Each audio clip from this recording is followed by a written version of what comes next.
မင်းတို့ပေါ့နော်အမသဘောကျတဲ့စာကြောင်းလေးတစ်ခုရှိရဲ့ငါတို့ရဲ့အိမ်မက်တွေကငါတို့ဘာတွေခံစားနေရလဲဆိုတာကိုစိတ်ဝင်စားအောင်သိလားငါတို့ဘာတွေလုပ်နေလဲဆိုတာကိုပဲစိတ်ဝင်စားတာ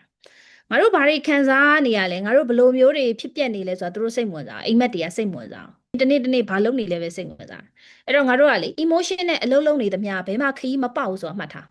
လူဆိုတာ emotion နဲ့တတဝါ emotion နဲ့တတဝါဆိုတာမှန်တယ်ဒီလားဒါပေမဲ့အဲ့ဒီ emotion ကိုဦးစားပေးပြီးပဲ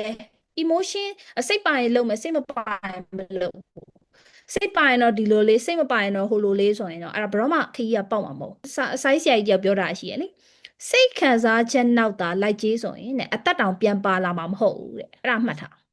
စိတ်ခံစားချက်ဆိုတာကအမြဲတမ်းပြောင်းလဲနေတာအမြဲတမ်းမသိဘူးမျိုးစုံဖြစ်နိုင်တယ်အဲ့တော့စိတ်ခံစားချက်နဲ့လုံးနေဘယ်တော့မှရှေ့မရဘူးလို့ပြောတာစိတ်ခံစားချက်နောက်ဒေတာအမြဲတမ်းလိုက်နေမယ်ဆိုအသက်တောင်ပြန်ပါလာမှာမဟုတ်ဒီလားအသေးကွဲလို့အသက်ထွက်ရကြီးဆိုရင်အကုန်အသက်ထွက်နေလောက်ဟဲ့လားနော်အဲ့လိုဖြစ်လို့မရအောင်အဲ့တော့ငါတို့ကခုနကပြောတဲ့စိတ်ခံစားချက်တွေကဒီလိုရှိရဆိုရင်ဒီလိုကင်တွယ်ဖို့လိုတယ်ပြီးရင်နောက် discipline ပေါ့နော်ဟို motivation နဲ့အလုံးမလုံးနဲ့ discipline နဲ့အလုံးလုံးဒါလုပ်ဖို့လိုလို့ငါဒါလုပ်တာဒီကိုရောက်ချင်လို့ဒီဟာလုပ်နေတာဘာခံစားနေရလဲခောက်ထားဒါလုပ်ဖို့လိုတယ်ဒါလုံးမဖြစ်မယ်ဒါလုပ်တယ်အဲ့လိုပုံစံမျိုးနဲ့သွားနိုင်မို့လို့နော်သွားနိုင်မို့လို့အချိန်တစ်ခုပေါ့